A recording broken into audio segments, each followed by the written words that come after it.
नमस्कार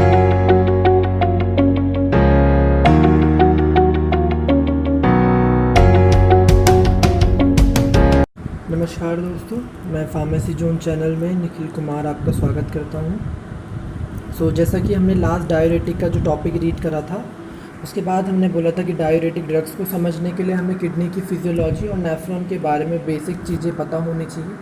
मैं ज़्यादा डीप ना बताते हुए सिर्फ बेसिक जस्ट किडनी के बारे में आज मैं आपको बताऊँगा थोड़ा, और नेफ्रॉन के बारे में जस्ट बेसिक, बहुत ही ब्रीफ में। देन हम अपना first drug of diuretic frusemide के बारे में आज जानेंगे। ज़्यादा समय ना लेते हुए हम वीडियो शुरू करते हैं। जैसा आप स्क्रीन पे देख रहे हैं, किडनी का स्ट्रक्चर आपको दिख रहा है। हम आज किडनी के बारे में थोड़ा बेसिक जानते हैं।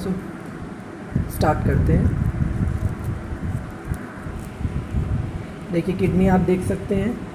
किडनी के बारे में लिखा हुआ है, kidney they are two bean shaped organ. Kidney जो है दो होती है हमारे पास, और ये बीन शेप ऑर्गन होती है। बीन शेप का मतलब होता है, देखिए किडनी का स्ट्रक्चर देखिए, ये दिखने में बिल्कुल बीन जैसा लग रहा है। ये देखिए बीन स्ट्रक्चर है, इसलिए इनको हम बीन शेप ऑर्गन बोलते हैं, क्योंकि ये एक और ये दो, ये 2 इन नंबर होता है, तो हम बोलते हैं 2 है हमारे पास किडनीज जो हैं।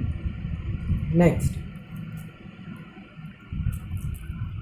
Kidney are 2 bean shape organ lying और located in the lumbar region of abdominal cavity. देखिए, हमारी एब्डोमिनल कैविटी में या तो हम सिंपल बोल सकते हैं they are located in the abdominal cavity, but यहाँ पे स्पेसिफिक रीज़न यहाँ पे दिखाया हुआ है। कई लोग इसको लुम्बार बोलते हैं या फिर लंबर बोलते हैं। तो लुम्बार रीज़न क्या होता है, देखिए मैं आपको एक फिगर के अकॉर्डिंग समझाता हूँ। इस फिगर को देखिए आप, ये जो हमारे वर्टिब्रल कॉलम्स होते हैं, आप वर्टिब्रल कॉलम्स के बारे में जानते होंगे। ये आप देख सकते हैं, वर्टिब्रल कॉलम्स आपको दिख रहे होंगे स्ट्रक्चर में।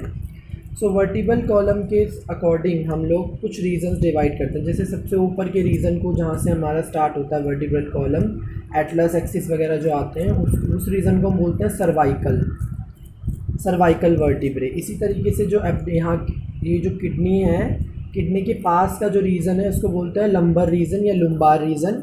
बिकॉज ये एब्डोमिनल कैविटी में प्रेजेंट है, तो उसको बोलते हैं हम इसीलिए कि kidney are present in the lumbar region of abdominal cavity. On each side of the vertebral column, vertebral column के हर एक तरफ एक किडनी प्रेजेंट होती है, क्योंकि 2 हैं नंबर में। उसके बाद each kidney weighing about 150 gram in adult. देखिए, हर एक किडनी या फिर एक किडनी, हमारे पास 2 किडनी है, और उसमें से एक किडनी का जो वेट होता है वो 150 के अप्रॉक्स होता है। The kidney are bean shaped, जैसा हमने पहले पढ़ा, bean shaped approx 10 centimetre long. ये 10 सेंटीमीटर ये लंबी होती हैं, 5 सेंटीमीटर वाइड होती है, और 2.5 सेंटीमीटर थिक होती हैं। ये हमें इसका जो ये पता होना चाहिए कि 10 सेंटीमीटर जो है वो लॉन्ग होती है किडनी, 5 सेंटीमीटर वाइड होती है, और 2.5 सेंटीमीटर थिक होती है किडनी। उसके बाद आता है द राइट किडनी। जो हमारी राइट किडनी है, the right kidney is usually slightly lower than the left. देखिए, जो हमारी राइट किडनी होती है वो लेफ्ट किडनी से थोड़ी लोअर होती है, नीचे की तरफ होती है। क्यों? Because of considerable space occupied by the liver. देखिए, क्योंकि लीवर जो होता है वो उसी साइड होता है। किस साइड होता है? Right side. The right side kidney is usually slightly lower than the left. Left से जो राइट वाली होती है थोड़ी लोअर होती है, बिकॉज जो ये हमारी राइट किडनी है उसके ऊपर जो होता है वो लीवर होता है। लीवर काफ़ी कंसिडरेबल अमाउंट में स्पेस ऑक्यूपाई करता है, जिसकी वजह से जो राइट किडनी होती है हमारी वो हल्की सी स्लाइटली लोअर होती है as compare to the left kidney. Then इतना हमने जाना किडनी के बारे में। अगर अब हम बात करेंगे माइक्रोस्कोपी ऑफ किडनी। देखिए, माइक्रोस्कोपी को समझने के लिए मैं पहले आपको एक स्ट्रक्चर से फैमिलियर कराता हूँ, जरा एक सेकंड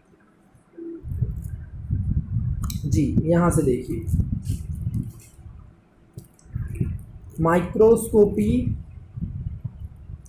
माइक्रोस्कोपी ऑफ किडनी।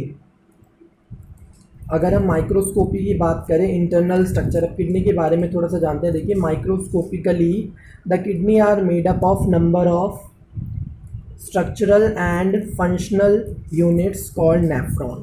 ठीक है, जो हमारी माइक्रोस्कोपिकली अगर हम बात करें, जो किडनी होती है वो बनी हुई होती है number of structural and functional unit, जिनको हम बोलते हैं नेफ्रॉन। देखिए नेफ्रॉन, जैसे कि अगर हम बात करें कि कोई भी मैटर किस चीज़ से मिलके बना होता है, एटम से, या फिर हम बोले कि जो बॉडी है या टिश्यू है, छोटे छोटे सेल्स से मिलके एक टिश्यू बनता है। इसी तरीके से अगर हम किडनी की बात करें कि अगर किडनी कैसे बनी है, जो नेफ्रॉन एक सेल है, ए स्ट्रक्चरल और फंक्शनल यूनिट है किडनी की। कई बार एमसीक्यू टाइप क्वेश्चन में भी आता है कि स्ट्रक्चरल और फंक्शनल यूनिट किडनी की क्या होता है, तो नेफ्रॉन होता है। तो लर्न रखना है, nephron is the structural and functional unit of the kidney. बहुत सारे नेफ्रॉन से मिलके किडनी बनती है। सो किडनी में हमारे नेफ्रॉन प्रेजेंट है। सो इसीलिए बोला गया है microscopically the kidney are made up of number of structural and functional unit called nephron. उसके बाद है देयर आर अबाउट 1 मिलियन। ये सबसे इम्पॉर्टेंट पॉइंट है। देखिए अप्रॉक्सीमेटली जो बोला जाता है कि एक किडनी के अंदर 1 मिलियन के अप्रॉक्स जो होता है वो नेफ्रॉन प्रेजेंट होता है। और हमारे पास कितनी है, हमारे पास पेयर ऑफ किडनी होता है, 2 किडनी है, बीन शेप ऑर्गन है और 2 है। तो एक किडनी में 1 मिलियन नेफ्रॉन है, तो 2 किडनी में हो गया अप्रॉक्स 2 मिलियन नेफ्रॉन। उसके बाद हम बात करते हैं ए नेफ्रॉन कंसिस्ट ऑफ 2 पार्ट। अगर अब हम नेफ्रॉन की बात करें, जो नेफ्रॉन क्या है, नेफ्रॉन को हमें लर्न रखना हमेशा, nephron is the structural and functional unit of kidney. उसके बाद जो नेफ्रॉन है उसको हम 2 पार्ट में हम कंसिस्ट करता है। वो पहला होता है Malpighian body and made up of Bowman's capsule and glomerulus. देखिए कि जो ये हमारा नेफ्रॉन है, नेफ्रॉन की बेसिक इंपॉर्टेंट हम मेजरली 2 पार्ट में उसको पढ़ते हैं। एक तो होता है माल्फिजियन बॉडीज़ और दूसरा होता है रीनल ट्यूब्यूल्स। जो ये माल्फिजियन बॉडीज़ होता है, अभी समझेंगे क्या होता है। माल्फिजियन बॉडी जो होता है बोमन कैप्सूल और ग्लोमेरुलस को कंबाइनली मिला के माल्फिजियन बॉडी बनता है या उसको बोलते हैं। और दूसरा हमारा सबसे इम्पॉर्टेंट टॉपिक जो कि हमें डायरेटिक में हेल्प करेगा समझने के लिए, रीनल ट्यूब्यूल्स। इस पे हमें फोकस करना है बेसिकली ज़्यादा डायरेटिक टॉपिक को समझने के लिए। सो अब हम माल्फिजियन बॉडी की अगर बात करते हैं तो देखिए माल्फिजियन बॉडी के बारे में देखेंगे। ये है माल्फिजियन बॉडी। माल्फिजियन बॉडी में लिखा है it is made up of an upper expanded end of the renal tubule called Bowman capsule. देखिए एक अपर एक्सपेंडेड एंड होता है इसका, एक रीनल ट्यूब्यूल का, जिसको हम बोलते हैं बोमन कैप्सूल्स।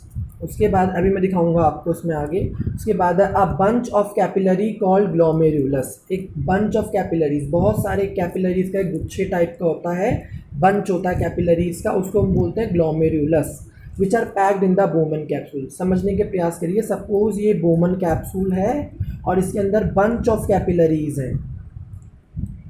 सो इसको बोल रहे हैं हम, मिला के दोनों को कंबाइन करके बोल रहे हैं माल्फिजियन बॉडी। ये हो गया एक पार्ट नेफ्रॉन का। बट दोबारा देखते हैं, it is made up of an expanded upper expanded end of renal tubule called Bowman capsule. और उसके बाद है हमारा bunch of capillaries called glomerulus which are packed in the Bowman capsule. जो ग्लोमेरुलस कैपिलरीज हैं वो बोमन कैप्सूल के अंदर पैक है। देखिए अब आप यहाँ आइए इस स्ट्रक्चर में। ये एक नेफ्रॉन का स्ट्रक्चर आपके सामने स्क्रीन पे है, इसको समझेंगे। और देखिए सबसे पहले यहाँ देखिए, आपको सब कुछ समझ में आएगा अगर आप समझने का प्रयास करेंगे। ये जो ट्यूब आपको दिख रही है इस टाइप की, ये है रीनल ट्यूब्यूल। और हमने बोला कि रीनल ट्यूब्यूल का एक एक्सपेंडेड पार्ट, अपर एक्सपेंडेड पार्ट, ये जो है ये है बोमन कैप्सूल। ये जो आपको इस टाइप का दिख रहा है, और इस बोमन कैप्सूल के अंदर बहुत सारी कैपिलरीज जो हैं वो पैक है। सो इस पूरे कंबाइन को मिला के, ग्लोमेरुलस प्लस बोमन कैप्सूल को मिला के हम लोग बोल रहे हैं यहाँ पे माल्फिजियन बॉडी। नेक्स्ट हम इसको बोल रहे हैं, इतने हिस्से को हम बोलते हैं माल्फिजियन बॉडी, यानी कि ग्लोमेरुलस और बोमन कैप्सूल को मिला के हम बोल रहे हैं माल्फिजियन बॉडी। और उसके बाद जितनी भी ये ट्यूब्यूल बची इस नेफ्रॉन के पार्ट की, इन सारी ट्यूब्यूल को हम बोलते हैं रीनल ट्यूब्यूल्स। आई थिंक आपको ये समझ में आ गया होगा जो मैं समझाने की कोशिश कर रहा हूँ। इसके बाद अब हम थोड़ा सा डीप में जाएंगे रीनल ट्यूब्यूल के। देखिए जो इम्पोर्टेंट है, ये माल्फिजियन बॉडी समझ में आ गया होगा, बोमन कैप्सूल और ग्लोमेरुलस। उसके बाद हम देखते हैं रीनल ट्यूब्यूल्स के बारे में, वेरी इंपॉर्टेंट, रीनल ट्यूब्यूल। अब देखिए renal tubule they consist of 4 part. इसको आप ध्यान से देखिए, इस इतने जो यहाँ से सारा पोर्शन है रीनल ट्यूब्यूल है, और ये ऊपर का पोर्शन हमने माल्फिजियन बॉडी बोला है। माल्फिजियन बॉडी दो पार्ट से बना है, ग्लोमेरुलस और बोमन कैप्सूल। इसके नीचे की जितनी भी ट्यूब्यूल्स हैं ये सब इनको हम कंबाइन करके बोल रहे हैं रीनल ट्यूब्यूल्स। सो ध्यान देने वाली बात यहाँ पे ये है कि अब हम रीनल ट्यूब्यूल के बारे में जब पढ़ेंगे तो लिखा गया है कि जो रीनल ट्यूब्यूल हैं 4 पार्ट में कंसिस्ट करती हैं। पहला है प्रॉक्सिमल कॉन्वोल्यूटिव ट्यूब्यूल जो कि कॉर्टेक्स में होती है, जो किडनी का आउटर पार्ट होता है। Loop of Henley present in the medulla, loop of Henley जिसको मेडुला में प्रेजेंट होती है। जो डिस्टल कॉन्वोल्यूटिव ट्यूब्यूल जो कॉर्टेक्स में प्रेजेंट है। और collecting tubule which pass through the medulla and open into the pelvis of the kidney.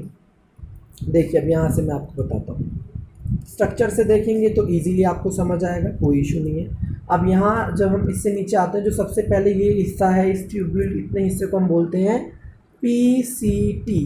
PCT का मतलब है प्रॉक्सिमल कॉन्वोल्यूटिव ट्यूब्यूल। इसके बाद जो आप ये लूप देख रहे हैं इस टाइप का, इस लूप को हम बोलते हैं लूप ऑफ हेनले। अब देखिए इसमें भी एक असेंडिंग है और एक डिसेंडिंग है, एक ऊपर के क्रम में एक नीचे के क्रम में है। सो असेंडिंग लूप ऑफ हेनले और डिसेंडिंग लूप ऑफ हेनले, इस टाइप से हम इसको भी डिवाइड कर देते हैं लूप ऑफ हेनले को, और कंबाइनली इसको हम बोलते हैं लूप ऑफ हेनले। तो अभी तक हमने 2 पार्ट पढ़ लिए हैं यहाँ पे। उसके बाद जो ये इतना लूप ऑफ हेनले के बाद जो ऊपर का ये वाला पोर्शन है इसको बोलते हैं हम डीसीटी। डीसीटी का मतलब होता है डिस्टल कॉन्वोल्यूटिव ट्यूब्यूल। और डिस्टल कॉन्वोल्यूटिव ट्यूब्यूल के बाद जो 4th पार्ट हमारा आता है ये वाला पोर्शन, इसको बोलते हैं हम लोग कलेक्टिंग डक्ट। सो ये 4 टाइप आपने समझे कि ये रीनल ट्यूब्यूल के 4 टाइप से। तो मेरा आज का मेन पर्पस यही था कि पहले आपको ये रीनल ट्यूब्यूल के बारे में पता चल जाए। ये माल्फिजियन बॉडी है और उसके बाद है PCT, loop of Henley, ascending descending loop of Henley, और उसके बाद है डिस्टल कॉन्वोल्यूटिव ट्यूब्यूल और देन कलेक्टिंग डक्ट। ये आपके सामने पूरा नेफ्रॉन का स्ट्रक्चर है। आई थिंक कि आपको समझ में आ गया होगा। अब नेक्स्ट हम अपनी मेजर ड्रग के ऊपर चलेंगे। देखिए हमारी पहली ड्रग है, या हमारी जो पहली कैटेगरी है डायूरेटिक्स की, उससे आप वेल नोन है, वो है हाई सीलिंग डायूरेटिक्स। अब हाई सीलिंग डायूरेटिक्स को हम लूप डायूरेटिक्स भी बोलते हैं। The group of drugs has a distinct action on the renal tubule. जो हाई सीलिंग डायूरेटिक्स होते हैं इनका रीनल ट्यूब्यूल पे डिस्टिंक्ट एक्शन होता है और इसीलिए इनको हम हाई सीलिंग डायूरेटिक कहते हैं। And in the major site of action is the, जो उनका मेजर साइट ऑफ एक्शन होता है वो होता है thick ascending limb of loop of Henley, जिसको हम बोलते हैं टाल, TAL। टिक, टी से मतलब है थिक, ए से असेंडिंग और एल से लूप ऑफ हेनले। अभी मैंने बताया था लूप ऑफ हेनले था ऊपर, और क्योंकि वो थिक होता है और असेंडिंग है, असेंडिंग वाले पोर्शन पे ये जो हाईली सीलिंग डायूरेटिक है ये TAL, ये इनका साइट ऑफ एक्शन होता है। यानी कि एक नेफ्रॉन का जो लूप ऑफ हेनले है जो असेंडिंग वाला पार्ट है उस पर एक्ट करते हैं हाई सीलिंग डायूरेटिक। तो इसीलिए लिखा है the major site of action is the thick ascending limb of loop of Henle. Therefore इसीलिए देखिए लूप ऑफ हेनले पे वर्क कर रहे हैं तो इसीलिए इनको हम बोलते हैं लूप डायूरेटिक्स। मैंने बताया था लास्ट वीडियो में हम कि जानेंगे लूप डायूरेटिक क्यों बोलते हैं। तो इनको लूप डायूरेटिक इसीलिए बोल रहे हैं बिकॉज ये अपना एक्शन शो जो कर रहे हैं ये कर रहे हैं लूप ऑफ हेनले पे, तो इनको हम बोल रहे हैं लूप डायूरेटिक्स। नेक्स्ट हम देखेंगे अब इसके आगे फ्रूसेमाइड, इसमें सबसे कॉमन सॉल्ट होता है या एग्जाम्पल होता है हाई सीलिंग डायूरेटिक में, तो इसीलिए लिखा है frusemide is the most commonly use loop diuretic और हाई सीलिंग डायूरेटिक। एंड इथिकाइनिक भी इसमें आता है, टॉरसेमाइड, ब्यूमेटेमाइड, ये सारे एग्जाम्पल थे इसमें जो ग्रुप्स ड्रग्स आती हैं सारी। इसके बाद हम इससे नीचे इसका मैकेनिज्म ऑफ एक्शन देखेंगे। अगर हम इसके मैकेनिज्म ऑफ एक्शन की बात करें so frusemide act by inhibiting NaCl reabsorption. देखिए सोडियम क्लोराइड टेबल सॉल्ट, आप बहुत अच्छे तरीके से NaCl से परिचित होंगे। NaCl का रीएब्जॉर्प्शन जो है उसको फ्रूसेमाइड इनहिबिट करता है, इसीलिए जो हमारा सोडियम है वो एब्जॉर्ब नहीं हो पाता और यूरिन के थ्रू बाहर आउट होना, एक्सक्रीट होना शुरू हो जाता है। यही इसका मेन एक्शन होता है। अब ये एक्शन कहाँ शो होता है? इन thick ascending limb of loop of Henley, इसीलिए हम इनको लूप डायूरेटिक भी बोलते हैं क्योंकि कहाँ पे एक्ट कर रहे हैं लोग? लूप ऑफ हेनले पे, TAL, thick ascending loop of limb of loop of Henley. उसके बाद अगर बात करी जाए सो हम आगे देखते हैं it is greatly increases the excretion of sodium and chloride in the urine. ये यूरिन में क्या करते हैं? ग्रेटली इंक्रीज कर देते हैं सोडियम का एक्सक्रीशन और क्लोराइड का इन द यूरिन। देखो भाई सीधी सी बात है, फ्रूसेमाइड कैसे एक्ट कर रहे हैं? इनहिबिट कर रहे हैं NaCl रीएब्जॉर्प्शन। जब वहाँ से NaCl एब्जॉर्ब नहीं, रीएब्जॉर्ब नहीं होगा TAL से, thick ascending loop of Henley से, देन क्या होगा, वहाँ से एक्सक्रीशन शुरू हो जाएगा Na और Cl का, Na sodium, Cl chloride urine से। उसके बाद है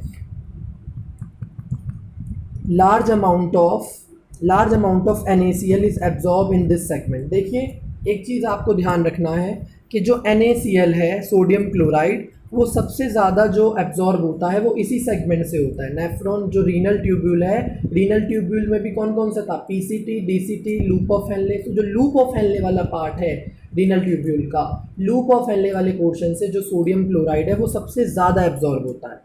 सो इसी वजह से ये डायूरेटिक्स जो हाईली सीलिंग डायूरेटिक है वहीं पर एक्ट करते हैं और NaCl को रीएब्जॉर्प्शन उसका इनहिबिट करते हैं, जिसके कारण सोडियम और जो क्लोराइड है वो यूरिन से एक्सक्रीट होते हैं। उसके बाद है डायूरेटिक्स का जो रेस्पॉन्स होता है डोज के साथ इंक्रीज हो जाता है, जितनी आप हाई डोज देंगे उतना बढ़ता जाएगा ओवर एक्सपोजर। और अगर आप लॉन्ग टर्म ट्रीटमेंट करेंगे अगर इसकी या फिर हाई डोज लेंगे तो ये डिहाइड्रेशन भी कॉज कर सकता है, because diuretic sodium plus chloride plus water, excretion इनका ज़्यादा अमाउंट में लॉस होना शुरू हो जाएगा और जब इनका लॉस ज़्यादा होगा तो बॉडी में डिहाइड्रेशन यानी कि पानी की कमी और सोडियम की कमी हो जाएगी और ऐसे इफ़ेक्ट को बोलते हैं हम लोग हाई सीलिंग इफ़ेक्ट। यानी कि अगर हम इन ड्रग से लॉन्ग टर्म ट्रीटमेंट करते हैं या फिर हम ओवर एक्सपोजर कराते हैं ड्रग का किसी पेशेंट को, तो उसमें डिहाइड्रेशन देखने के लिए मिल जाता है। इसीलिए इस इफ़ेक्ट को जो डिहाइड्रेशन शो होता है इसको हम हाई सीलिंग इफ़ेक्ट भी बोलते हैं इसका, जो हम ओवर एक्सपोजर पे या फिर हाई डोज देने पे आता है, इसीलिए हम इनको हाई सीलिंग ड्रग्स भी बोलते हैं। नेक्स्ट इज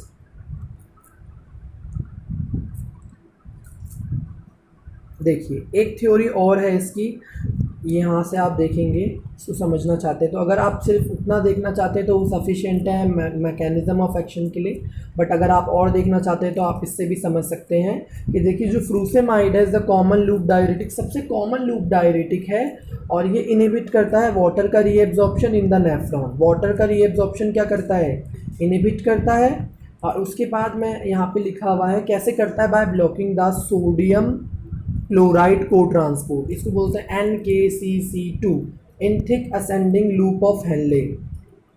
ये देखिए thick ascending loop of Henle, देखिए thick ascending loop of Henle में एक थ्योरी के अकॉर्डिंग ऐसा भी बोलते हैं कि वहाँ पे जो है एक को ट्रांसपोर्टर मौजूद होता है। को ट्रांसपोर्टर का काम होता है कि आयन को रीअब्जॉर्ब करके इनर साइड में ले जाना। अभी आपको स्ट्रक्चर के थ्रू ज़्यादा समझ में आएगा।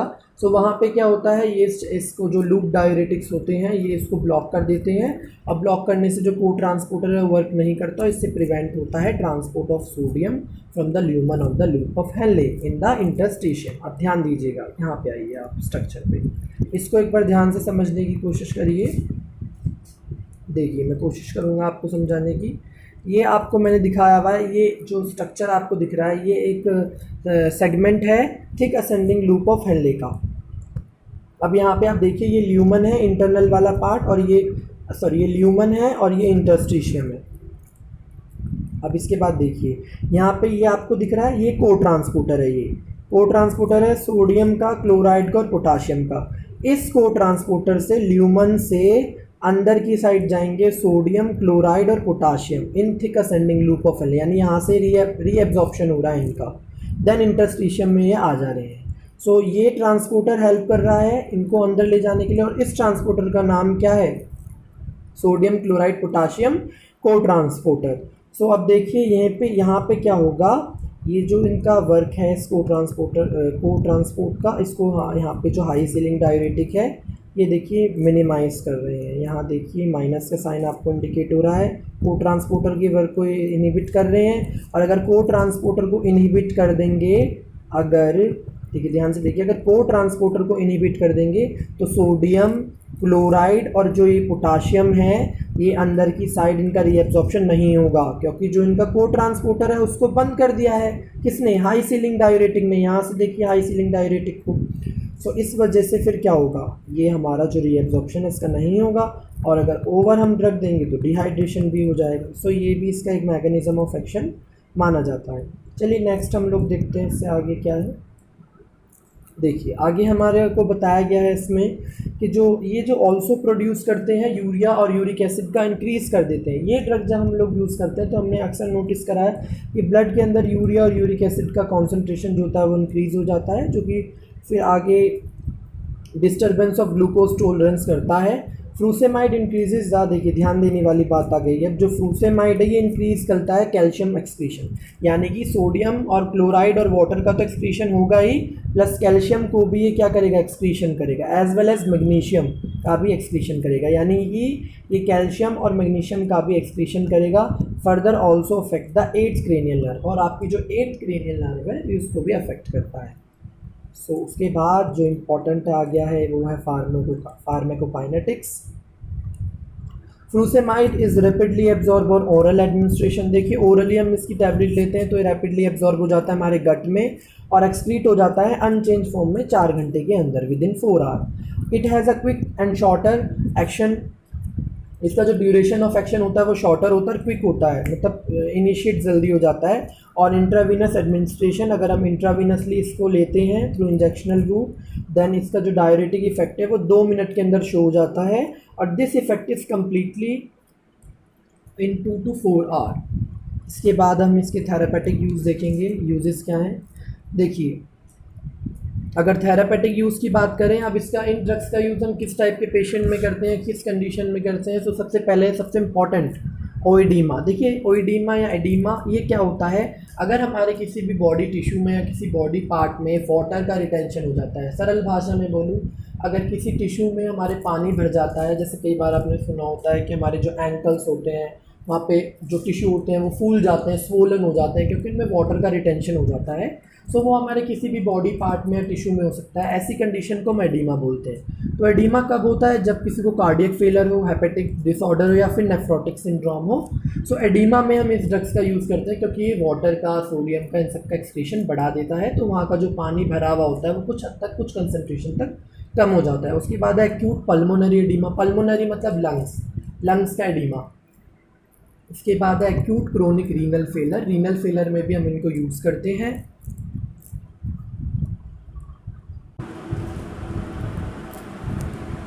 अब हम एडवर्स इफेक्ट की बात करेंगे। इसके एडवर्स इफेक्ट से क्या होता है, देखिए एडवर्स इफेक्ट इसके क्या हैं। सबसे इम्पॉर्टेंट है पहला ही हाइपोकैलीमिया। देखिए hypokalemia hence may be use with the potassium sparing diuretic. जब मैंने पहली वीडियो में डायूरेटिक की क्लासिफिकेशन करी थी तो मैंने आपको वहाँ पे एक कैटेगरी बताई थी, पोटाशियम स्पेयरिंग डायूरेटिक। देखिए ये जो हाई सीलिंग डायूरेटिक होती हैं, ये देखो मैग्नीशियम को भी, कैल्शियम को भी, पोटाशियम को भी, सबको एक्सक्रीशन का कर रहे हैं। तो इसीलिए क्या बोला गया, ये हाइपोकैलीमिया कर देते हैं। हाइपोकैलीमिया एक ऐसी स्टेट होती है या फिर एक ऐसा, हाइपोकैलीमिया का मतलब है कि पोटाशियम का कंसंट्रेशन बॉडी में कम हो जाना। ठीक है, तो ऑब्वियस सी बात है, जब हम डायूरेटिक देंगे तो पोटाशियम भी एक्सक्रीट होगा, हाइपोकैलीमिया होने के चांसेस हैं। इसीलिए हम इनको जनरली हाई सीलिंग जो ड्रग्स होती हैं, हाई सीलिंग डायूरेटिक को हम कॉम्बिनेशन में देते हैं, किसकी, पोटाशियम स्पेयरिंग डायूरेटिक के कॉम्बिनेशन में, ताकि पोटाशियम का जो है एक्सक्रीशन ना हो या कुछ हद तक रुक सके। दूसरा है हाइपोनेट्रीमिया, सोडियम का ज़्यादा आउट हो जाना। डिहाइड्रेशन, हाई सीलिंग इफेक्ट जिसको हमने बताया था। उसके बाद है मेटाबॉलिक एसिडोसिस। हाइपरग्लाइसीमिया क्योंकि ग्लूकोज टॉलरेंस को वो डिस्टर्ब कर रहा था, यूरिया और यूरिक एसिड की कॉन्सेंट्रेशन को बढ़ा देता है। वीकनेस आपको लग सकता है, फैटिक, थका हुआ, क्योंकि जब आपकी बॉडी में से आयरन की कॉन्सेंट्रेशन कम हो जाएगी तो आपको फैटिक, वीकनेस, डिजीनेस और इंक्लूडिंग क्रैम्प जैसे सिम्टम आने शुरू हो सकते हैं। Skin rash, nausea, vomiting, diarrhoea, ये सब इसके जो हैं ये कॉमन एडवर्स इफेक्ट हैं। और जो मसल वीकनेस है और क्रैम्प्स हैं ड्यू टू इलेक्ट्रोलाइट लॉस। देखिए जो सोडियम है, पोटाशियम है, मैग्नीशियम है, ये सब हमारे जो हैं ये इंपॉर्टेंट इलेक्ट्रोलाइट्स है जिनकी अपनी फिजियोलॉजिकल फंक्शन होते हैं बॉडी में। सो अगर इनका लॉस होगा तो ऑब्वियस सी बात है फिर बॉडी में वीकनेस और मसल वीकनेस और क्रैम्प जैसी प्रॉब्लम हो सकती है। सो ये इसके जनरल एडवर्स इफेक्ट्स थे। इसके बाद इसकी अगर हम डोज की बात करें, सो देखिए डोज में आता है usually 20 to 80 mg once daily in the morning. यानी कि अगर हम फ्रूसेमाइड की बात करें तो हम 20 से 80 मिलीग्राम देते हैं दिन में। और जनरली इसको याद रखने वाली सबसे इंपॉर्टेंट बात है, देखिए मॉर्निंग में देते हैं। मॉर्निंग में यहाँ पे इसलिए इंडिकेट कर रहा हूँ क्योंकि ये यूरिन के आउटपुट को बढ़ा देती है, हमको बार बार यूरिन के लिए जाना होता है। सो इसको हम बेड टाइम के लिए अवॉइड करते हैं क्योंकि फिर पेशेंट परेशान हो जाता है रात को बार बार उठने में, उसको परेशानी होती है। इसीलिए हम लोग इसको मॉर्निंग में ही सजेस्ट करते हैं कि आप जो फ्रूसेमाइड सॉल्ट है वो 20 to 80 mg के बीच में हम वंस डेली लेते हैं इसको मॉर्निंग में। इसके बाद हम देखते हैं, देखिए अब कुछ इसकी मार्केट प्रिपरेशन है वो मैं आपको दिखाता हूँ। एक चीज़ का ध्यान रखना, जो मार्केट में सबसे फेमस, जो सबसे या फिर बोलूँगा कॉमनली मोस्ट कॉमनली यूज जो ड्रग है, मैंने वहीं यहाँ पे लिया है ब्रांड नेम, सॉरी, जो ब्रांड नेम जो सबसे ज़्यादा जानता है, आप भी इससे फेमिलियर होंगे या हो सकता है आपकी फैमिली में कोई इस ड्रग का यूज़ करता हो और आपने उसको देखा हो। ये देखिए, ये लैसिक्स नाम से मार्केट में आती है, इसलिए मैंने आपको ये दिखाया है। ये सनोफी कंपनी इसको बनाती है, फ्रूसेमाइड इसमें सॉल्ट लिखा हुआ है लैसिक्स, और 40 mg में टैबलेट है। इसके अंदर 12 टैबलेटें आपको इंडिकेट हो रहा है।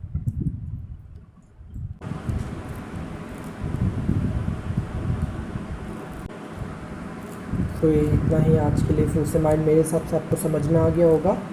सो ये लेसिक्स इसका सबसे मोस्ट कॉमन यूज़ है। सो अगर आप देखना चाहते हो तो आप मार्केट में जाके भी इसको देख सकते हैं, लेसिक्स नाम से टैबलेट आती है।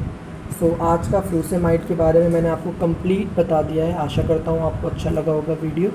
Thanks for watching us, and channel को प्लीज़ लाइक करें, सब्सक्राइब करें। Thank you so much.